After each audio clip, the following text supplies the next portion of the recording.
약함으로 이기십니다. 입니다. 우리는 이기기를 원합니다. 그렇지 않으십니까? 스포츠 경기를 해도 이겼으면 좋겠고요. 바둑을 둬도 이겼으면 좋겠습니다.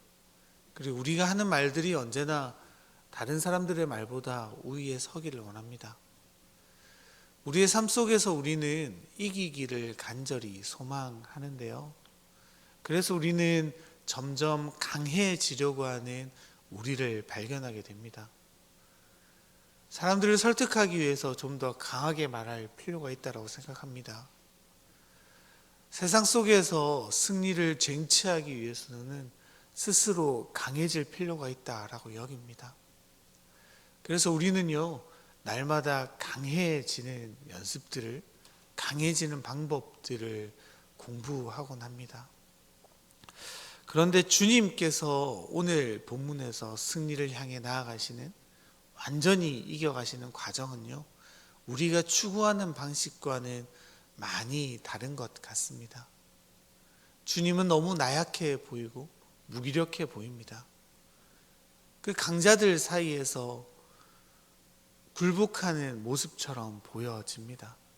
하지만 주님은요, 그 약함을 들어서 참된 승리의 모습으로 나아가십니다. 주님의 승리는요, 주님의 이기심은요, 사실 언제나 약함에서 나타나는 승리이며 이김입니다. 우리 오늘 말씀을 함께 묵상하시면서 주님의 이김이 우리의 이김이 되고 주님의 방식이 우리의 방식이 되는 것들을 경험하고 고백하는 오늘 하루가 되었으면 좋겠습니다. 주님께서는 17절의 긴 기도를 통해서요, 이제 하실 말씀들을 모두 하시게 되죠. 주님으로부터의 사명을 다시 한번 다짐하십니다. 그 자신이 원하는 바를 주님께 간구하시죠. 오래전부터 계획되었던 말씀에 기인하여 주님은 이제 십자가 겟세마네로 향하게 되어집니다. 그래서 주님은요, 의도적으로 가룟 유다가 자신을 발견하기 쉬운 곳으로 제자들과 함께 한 동산으로 가시는 것을 우리는 볼 수 있습니다. 우리 2절 말씀 한번 읽어볼까요? 2절입니다. 그곳은 가끔 예수께서 제자들과 모이시는 곳이므로 예수를 파는 유다도 그곳을 알더라. 여러분, 주님은요, 숨지 않으십니다. 자신을 십자가로 몰아가기로 되어 있는 많은 군대들을 피해 도망 다니지 않으십니다. 그럴 이유도 없으시죠. 아버지께서 주님에게 마실 잔을 주셨고 주님 이제 그 잔을 마시기로 각오하셨고 이제 그 시기가 오셨다는 것을 아셨기 때문입니다. 그래서 주님은요, 스스로 적극적으로 체포자의 자리로 나아가는 겁니다. 그래서 유다도 잘 아는 장소 한 동산에서 주님은 유다와 또 유다와 함께하는 많은 이들을 마중 나오시는 거죠. 그곳을 향해 가는 가룟 유다는요, 많은 사람들을 데리고 주님께로 가고 있습니다. 그들의 손에는 무엇이 들려 있습니까? 횃불과 등이 들려 있습니다. 스스로 어둠에 갇혀 횃불과 등으로 그 작은 불길을 만들어 주님께로 오는 사람들, 그리고 그 앞에 세상의 빛으로 오신 주님께서 대면하고 계십니다. 여러분, 그런데 유다는 지금 어디에 서 있습니까? 어둠 속에 갇혀있는 그 작은 등불이 자기의 빛이라고 믿는 그들 편에 서 있는 거예요. 세상의 빛, 세상의 찬빛인 주님과 대적해 있는 모습을 우리는 볼 수 있습니다. 여러분, 그리고 그들의 손에는 다른 무엇이 들려 있습니까? 무기가 들려 있습니다. 아마도요, 가룟 유다는 그렇게 생각했던 것 같습니다. 그들의 예수님을 잡으러 가는 과정 가운데 제자들의 많은 동요가 있겠지, 제자들의 많은 방해가 있을 거라고 예상했던 것 같습니다. 그래서 무력을 사용해서 강함으로 제자들을 무기력하게 만들려는 시도이지 않았을까요? 그런데 여러분, 그 가룟 유다의 생각과는 너무 다르게 제자들은 어떻습니까? 철저하게 무기력한 모습을 보여줍니다. 주님이 잡혀가시는 상황 가운데 그들은 우왕좌왕하죠. 그들은 뿔뿔이 흩어집니다. 그들은 아무도 제재하지 못합니다. 그렇게 나약한 제자들 속에 주님이 나와 말씀하시죠. 4절 읽어볼까요? 4절입니다. 예수께서 그 당할 일을 다 하시고 나아가 이르시되 너희가 누구를 찾느냐. 여러분, 사실 주님께서는요 자신이 당할 일을 모두 아셨습니다. 가룟 유다는 어떻게 생각했습니까? 이 모든 상황들을요 자신이 주도한다고 생각했을 거예요. 이제 자신에게 붙여진 병사들, 그 대제사장들, 그리고 서기관들이 붙여준 사람들과 함께 예수를 겁박하러 가겠다, 예수를 잡으러 간다, 이 모든 상황은 내가 의도한 대로 흘러간다라고 믿었을 겁니다. 그런데 그렇습니까? 그렇지 않습니다. 주님은요 이 모든 상황을 이미 아셨습니다. 주님은요 앞으로 벌어질 일이 어떤 일이 될지도 이미 아시는 분입니다. 그럼에도 불구하고 주님은요 그 길로 걸어가시는 겁니다. 여러분, 유다가 간과하고 있는 일이 무엇입니까? 유다가 왜 지금 상황을 알지 못합니까? 유다는요 철저하게 자기 생각, 자기의 가치, 자기의 만족을 위해 나아가는 거예요. 가룟 유다가 원하는 예수가 어떤 사람이었습니까? 자신들을 로마에서 구원해 줄 구원자, 자신들을 잘 먹고 잘 사게 해줄 세상의 왕으로 이 땅 가운데 믿었어요. 그런데 주님의 말씀은 전혀 그렇지 않지 않았습니까? 주님은요 제자들과의 3년간의 동행 속에서 계속해서 말씀하셨습니다. 나는 십자가로 가야 한다. 나의 죽음이 너희를 살리는 길이다. 16장 17절에서도 뭐라고 말씀하십니까? 본인이 떠나고 보혜사 성령을 부어줄 것들을 계속해서 말씀하시는데요, 그 가룟 유다의 발을 씻기시면서 자기의 죽음을 계속해서 말씀하심에도 불구하고요, 가룟 유다는 지금 벌어지는 상황이 주님의 역사에 계획되어 있는 사실이라는 것을 간과하고 있습니다. 자신의 눈앞에 펼쳐진 것에만 집중하는 거죠. 그래서 이 역사의 참 주관자가 예수님이라는 사실은 잊고 살아가는 겁니다. 자신의 이상, 자신의 생각에 사로잡혀 있기 때문에 이제 예수님만 잡아가면 된다, 예수님만 죽이면 자신이 원하시는 삶에 조금 더 접근할 수 있다라고 생각하는 거죠. 자신의 생각이 함몰되어 있습니다. 자신의 생각에 완전히 빠져 있습니다. 그래서 주님의 음성이 귀에 들어오지 않습니다. 여러분, 우리도 그렇지 않습니까? 우리는요 우리의 짧은 시야로 세상을 바라봅니다. 우리의 좁은 시야로 세상을 바라봅니다. 그래서 그 좁은 시야가 전부인 양 살아갈 때가 얼마나 많이 있습니까? 그래서 다른 사람들의 말에도 귀 기울이지 않죠. 내가 바라보는 세상, 내가 믿는 세상, 내 안에 펼쳐진 세상만이 전부라고 생각합니다. 그런데 우리는 알죠. 언젠가 알게 되죠. 세월이 많이 지났을 때 그 길이 아니었구나, 주님의 길은 따로 있었구나, 그렇게 알게 되어집니다. 여러분, 우리는요 제한적인 사람임을 고백할 필요가 있습니다. 우리의 시야, 우리가 역사를 바라보는 눈이 얼마나 좁고 짧은지 깨달을 필요가 있습니다. 우리는 그렇게 제한적으로 매일을 살아가는데요, 그 제한적인 매일의 삶에서 벗어나는 단 한 가지 방법이 무엇입니까? 더 큰 배경을 가지신, 그 모든 역사를 꿰뚫고 계신 하나님을 신뢰하는 것입니다. 주님은 언제나 우리에게 우리의 결국을 아시고 우리의 역사를 아시고 우리의 모든 삶을 들여다보시는 분 아닙니까? 그래서 지금은 이해할 수 없지만 그 주님의 말씀대로 살아갈 때, 그리고 그 일이 해결되어질 때쯤에 우리는 깨닫게 되죠. 이래서 이 일이 내 삶에 필요했구나, 이래서 하나님은 나에게 이런 삶을 요구하셨구나를 알게 되어집니다. 그리고 그 당시의 어려움과 괴로움이 나에게 얼마나 필요했었는지, 소중한 시간이었는지 비로소 깨닫게 되죠. 여러분, 그래서 우리는요 우리가 알고 있는 사실이 전부가 아님을 주님 앞에 겸손히 고개 숙여 주님의 의견에 귀 기울일 필요가 있습니다. 죄송합니다. 주님께서는요, 적극적으로 무리 앞에 서시게 되죠. 그리고 물어보시지 않습니까?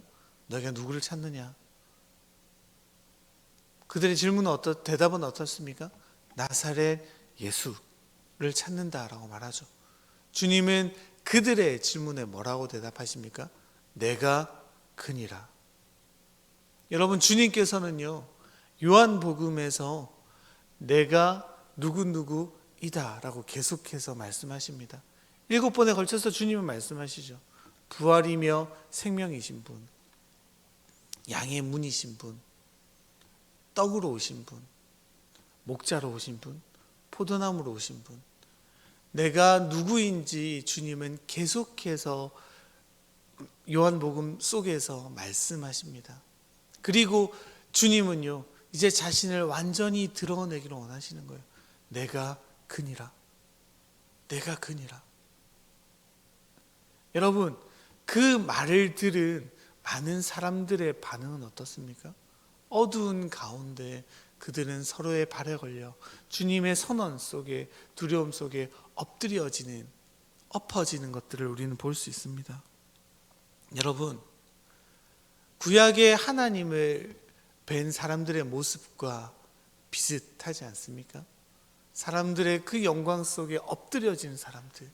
지금 주님은 그 약함의 길로 걸어가시는 과정 가운데 자신을 밝히시며 자신의 하나님의 아들이심을 다시 한번 증명해내고 계신 겁니다. 어둠이 자신을 덮치려고 오지만 주님이 자신을 드러내는 순간 어둠은 어떻게 되어집니까? 엎드려지게 되어지는 겁니다. 주님은 그 길로 이제 걸어가시게 되죠. 여러분, 가룟 유다는 자신이 이 상황을 주도한다고 생각합니다. 자신이 힘을 가졌다고 생각합니다. 자신에게 능력이 있다고 생각합니다. 그런데 실상은 어떻습니까? 주님 한마디에 엎드려지는 삶인 거예요. 주님의 그 한마디에 엎드려져서 아무것도 하지 못하는 상황입니다. 여러분, 주님은 어떻습니까? 사실 누구보다 힘이 있으신 분 아닙니까? 누구보다 능력이 있으신 분 아닙니까? 그런 주님께서요, 의도적으로 낮아지는 길로 그 자신이 스스로 강하다라고 믿는 그들에게 스스로 잡혀가기로 결정하시는 거예요. 여러분, 지금 가룟 유다를 한번 보세요. 자신의 능력이, 자신의 힘이 예수님을 압도했다고 생각합니다. 그런데 실상은 어떻습니까? 그는 강자입니까? 그의 지금의 모습이 어떻습니까? 로마의 하수인인 빌라도의 그 빌라도에게 눈치를 보는 유다 지도자들에 의해 예수를 데리고 온 한 하수인 밖에 되지 않지 않습니까? 원래 그는 어떤 사람이었습니까? 만왕의 왕이신 하나님의 아들이신 제자였던 사람입니다. 그런데 자신이 선택한 강해 보이는 길은요, 그런 거예요. 로마의 압제 속에 있는 지도자의 눈치를 보는 유대인의 하수인의 한 사람. 얼마나 낮아집니까? 여러분, 우리의 삶도 마찬가지입니다. 우리는요, 강자가 되고 싶죠. 그래서 강한 것에 우리의 몸을 의탁합니다. 우리를 의지합니다. 그런데 그 실상은 어떻습니까? 유다와 마찬가지인 거예요. 우리의 욕망의 하수인에 불과하게 되어집니다. 아주 보잘것없어지는 거예요. 그런데 지금 약해 보이는 그 주님 어떻습니까? 만왕의 왕이신 분입니다. 하나님의 아들이십니다. 그런데 그 힘을 보이지 않고 계실 뿐입니다. 여러분, 주님은요, 그들에게 나타나셔서 그 사람들에게 뭐라고 선언하십니까? 우리 8절 9절입니다. 같이 한번 읽어볼까요? 예수께서 대답하시되 너희에게 내가 그니라 하였으니 나를 찾거든 이 사람들이 가는 것은 용납하라 하시니 이는 아버지께서 내게 주신 자 중에서 하나도 잃지 아니하였사옵나이다 하신 말씀을 응하게 하려 함이로라. 여러분, 주님의 능력이 있으시죠? 우리와 다르신 분입니다. 주님은 충분히 벗어날 수 있는 능력이 있으십니다. 충분히 그들을 제압하실 수 있는 능력이 있으십니다. 그런데 주님은 그렇게 하지 않으십니다. 주님은 어떻게 사역하십니까? 주님은 이 순간에서조차요, 우리를 사랑하심으로 우리가 승리하는 비결을 보여주시는 거예요. 여러분, 주님께서 어떻게 나아가십니까? 주님은요, 우리를 위해서 강해지려고 하시는 거예요. 어떻게 해요? 하나님의 말씀에 의지해서 나아가시는 거예요. 주님은 자신의 힘을 보여주시지 않으십니다. 주님과의 약속, 주님의 말씀에 의지해서 그 길로 나아가시는 거예요. 아버지께서 내게 주신 자 중에서 하나도 잃지 아니하였사옵나이다 하신 말씀을 응하게 하시기 위해 주님은 나아가십니다. 주님의 요구가 무엇입니까? 너희가 찾는 내가 앞에 나왔으니 내 제자들은 그냥 돌려보내다오 라고 말씀하시죠. 여러분, 주님은요, 사랑하는 사람들을 위해 자신을 아낌없이 희생하신다고 지금 미리 보여주시는 거예요. 십자가에서 자신이 사랑하는, 자신에게 맡겨진 온 민족 사람들을, 온 열방과 온 세대와 모든 이들을 구원하시기 위해 십자가를 지시는 모습을 주님은 미리 보여주시는 거예요. 그리고 그 일은요, 아주 이전부터 계획되어 온 일 아닙니까? 주님은 철저하게요, 하나님의 말씀 가운데 나아가는 삶을 보여주시는 거예요. 그리고 우리에게 말씀하시는 거예요. 우리도 주님과 같이 할 수 있다고요. 우리의 승리는 주님의 말씀을 붙드는 것밖에 없다고. 주님이 걸어가시는 길이 참으로 승리하셨다면 우리 역시 그 말씀을 따라가는 것이 참된 승리를 가져다 주는 것이라고 주님은 우리에게 몸소 자신의 삶으로 보여주고 계신 겁니다. 우리는 어떻습니까? 주님과 다르죠. 주님은 약속을 붙들고 살아가지만요, 우리는 우리의 힘을 붙들고 살아가길 원해요. 아주 작은 힘만 있으면요, 그 힘이 나를 지켜줄 것처럼 생각해요. 아주 작은 힘만 있으면요, 그것으로 무언가를 할 수 있다고 생각합니다. 그 모습이 어디에 있습니까? 베드로에게 보이죠. 칼을 들고 주님을 지켜보려고 막 노력하지 않습니까?